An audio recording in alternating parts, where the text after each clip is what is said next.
ओम नमः शिवाय।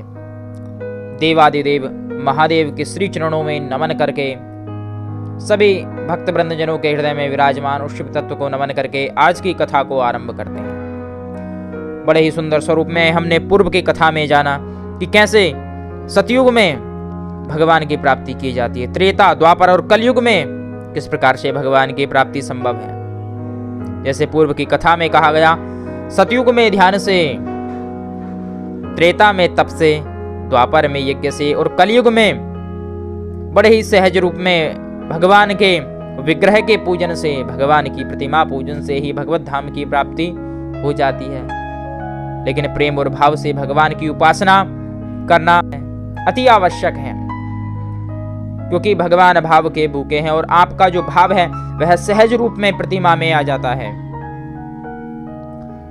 उसके पश्चात आप प्रेम से उस प्रतिमा के सम्मुख अपने भाव को रखकर, अपनी कामनाओं, अपनी इच्छित अभिलाषा को रखकर पूजन करते हैं तो सहज रूप में वह कामनाएं आपकी सिद्ध होती हैं और भगवान के लोक की आपको प्राप्ति होती है। आज की कथा में जानेंगे अग्नि यज्ञ, देव यज्ञ और ब्रह्म यज्ञ के विषय में। श्री सूर्य ऋषियों को बता रहे हैं बड़े ही सुंदर स्वरूप में कि 3 प्रकार का यज्ञ है जो नित्य प्रातः और संध्या काल गृहस्थ पुरुष द्रव्य की आहुति अग्नि में देते हैं, वह अग्नि यज्ञ कहलाता है।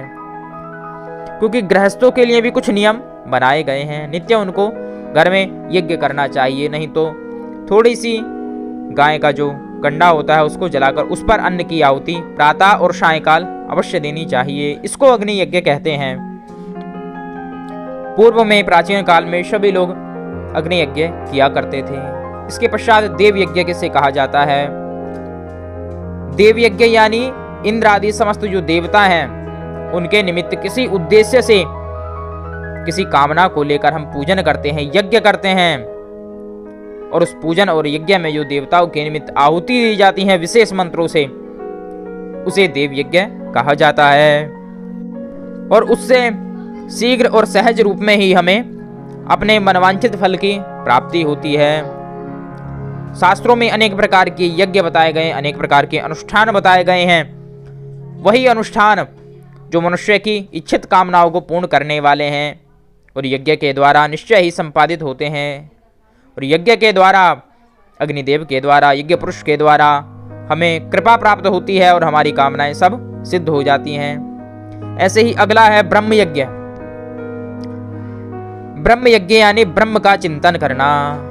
ब्रह्म के द्वारा जो रचित हैं, वेद हैं, शास्त्र हैं, पुराण हैं, हमारा जो सनातन धर्म का अध्ययन है उसमें निरंतर अपनी प्रीति बढ़ाते रहना, उसका निरंतर अध्ययन करते रहना, वेदों का, शास्त्रों का, पुराणों का, यही ब्रह्म यज्ञ कहलाता है।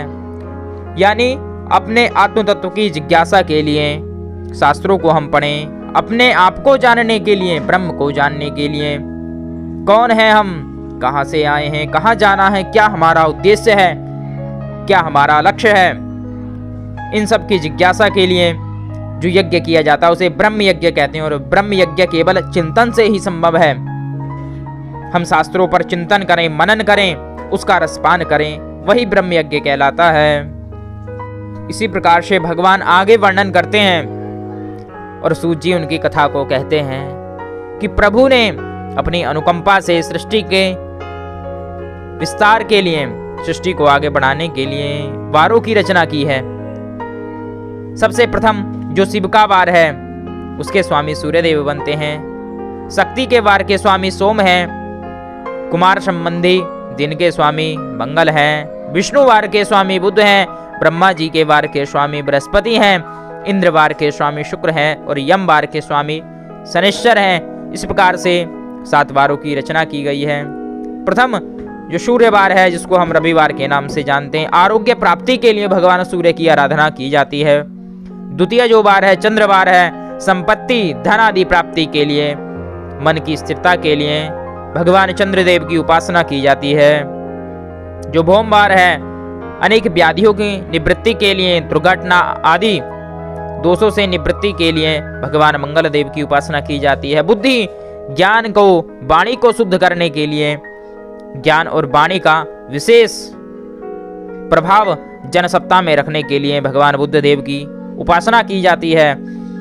बृहस्पति देव आयु की वृद्धि के लिए, धर्म वृद्धि के लिए भगवान बृहस्पति गुरुदेव की आराधना की जाती है। जो मनुष्य इस संसार में भोग की इच्छा रखता है, सुख की इच्छा रखता है, आनंद की इच्छा रखता है, उसे भगवान शुक्रदेव की उपासना करनी चाहिए। शुक्रवार में भगवान की उपासना करनी चाहिए। ऐसे ही आगे शनिश्चरवार, जो मृत्यु का निवारण वार कहा गया है। शनिश्चर सभी कर्मों के फलदाता हैं, यानी न्यायाधीश की उपाधि उन्हें प्राप्त है। न्याय करने वाले शनिदेव हैं, उनके लिए शनिवार की उपासना अति आवश्यक कही गई है। जिन्हें भी कष्ट है शनिवार की उपासना अवश्य करें। इस प्रकार से भगवान ने इन वारों की रचना की है। और आगे श्री सूत जी वर्णन करते हैं, कहते हैं कि देवताओं को 5 प्रकार से प्रसन्न किया जा सकता है। कौन कौन से 5 प्रकार हैं, चलिए जानते हैं। सबसे प्रथम प्रकार है देवताओं को प्रसन्न करने का जप। सबसे प्रथम किसी देवता को यदि आप प्रसन्न करना चाहते हैं तो उनके नाम का जो मंत्र है उस मंत्र का आप अधिक से अधिक जाप करें। अधिक से अधिक संख्या में उसका जाप करना चाहिए। यदि समर्थ ना हो और देवता को प्रसन्न करना है तो जाप आपको करवाना चाहिए। सबसे प्रथम यदि देवता को प्रसन्न करना है तो जाप सबसे प्रथम सीढ़ी है। और द्वितीय होम, होम के द्वारा हम देवताओं को प्रसन्न करते हैं। तीसरा दान के द्वारा हम उस देवता से संबंधित उनकी जो प्रिय वस्तुएं हैं उनका दान करके हम उनकी जो कृपा है वह हमें प्राप्त होती है। चौथा प्रकार है तप। तप के द्वारा शरीर को तपाकर व्रत आदि को हम धारण करके और उनसे संबंधित देवता की कृपा प्राप्त करते हैं। पांचवा प्रकार बहुत ही सुंदर है। पंचम प्रकार में विस्तार पूर्वक भगवान का पूजन किया जाता है। वेद पाठी ब्राह्मणों को बुलाकर, आचार्य को बुलाकर वेदी पर आकृति का निर्माण कराकर, वेदी पर निर्माण करा के प्रतिमा में देवताओं का आवाहन स्थापन करना, षोडशोपचार राजोपचार से भगवान का पूजन करना, आराधना करना, ये भगवान का पंचम प्रकार है। इससे संबंधित जो देवता हैं जिनकी कामना आप करना चाहते हैं, जिनसे जो भी फल की आपकी प्राप्ति है, जिस फल की प्राप्ति आप चाहते हैं उस फल की आपको प्राप्ति होती है। इन 5 प्रकारों से ही देवताओं को रिझाया जा सकता है। बहुत ही सुंदर रूप में भगवान की कथा का आज हमने रसपान किया। बोलिए सदाशिव शंकर भगवान की जय हो।